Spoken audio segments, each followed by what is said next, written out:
ഇനി ഒരു വലിയൊരു കമ്മിറ്റ്മെന്റ് ആണ് ഒരു സ്റ്റേറ്റ് അവാർഡ് എന്ന് പറയുന്നത്. ഇനി അങ്ങോട്ടുള്ള യാത്രയ്ക്ക് ഒരുപാട് കാര്യങ്ങൾ, ഓരോ കാര്യങ്ങളും കുറച്ചും കൂടെ തീരുമാനം എടുക്കാനായിട്ട് കുറച്ചുകൂടെ ടൈം എടുക്കേണ്ടി വരുമായിരിക്കും ചിലപ്പോൾ, അല്ലേ? അങ്ങനെ തോന്നിയോ ആ ഒരു മാറ്റം കൊണ്ടുവരണം, അതോ ഈ ഒരു രീതി തന്നെ പോയാൽ മതി?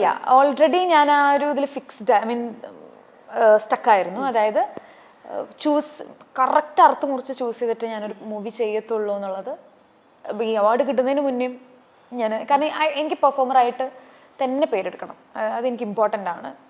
പിന്നെ എൻ്റെ ഒരു ആഗ്രഹം പെട്ടെന്ന് കൊഴിഞ്ഞു പോകാത്തൊരു ആർട്ടിസ്റ്റ് ആവണം. എൻ്റെ ഒരു ആഗ്രഹം അത് നടക്കും എത്രത്തോളം, അതിന് വേണ്ടിയിട്ട് തന്നെ ഞാൻ ശ്രമിക്കുന്നതും. എനിക്ക് പ്രൂവ് ചെയ്യണം ഞാനൊരു പെർഫോമറാണെന്ന്. എനിക്ക് എന്താ പറയുക, എൻ്റെ മൂവി ഇറങ്ങുന്നു എന്ന് പറയുമ്പോൾ അത് എളുപ്പമല്ല, ഒരു നടിക്ക് എളുപ്പമല്ല. എൻ്റെ മൂവി ഇറങ്ങുന്നു എന്ന് പറയുമ്പം അതിൽ നല്ല മൂവിയാവും എന്നുള്ളൊരു പ്രതീക്ഷ ആൾക്കാരിലുണ്ടാവണം. പെർഫോമൻസ് കാണാൻ രസമായിരിക്കും കേട്ടോ എന്ന് ഇതെൻ്റെ അത്യാഗ്രഹമാണ്, ഞാനത് പറയിപ്പിക്കണം എന്നുള്ളത്. അപ്പം ഓരോന്ന് ചൂസ് ചെയ്യുമ്പോൾ ആ സ്പേസ് ഇല്ലാത്ത മൂവീസ് ഞാൻ എടുക്കില്ല. ചിലപ്പോൾ പടം ഫ്ലോപ്പ് ആവും, പക്ഷെ എനിക്ക് ആ സ്പേസ് ഞാൻ അതിൽ കണ്ടുവന്ന് വരും. അങ്ങനത്തെ മൂവീസാണ് ഞാൻ ചൂസ് ചെയ്യുന്നത്.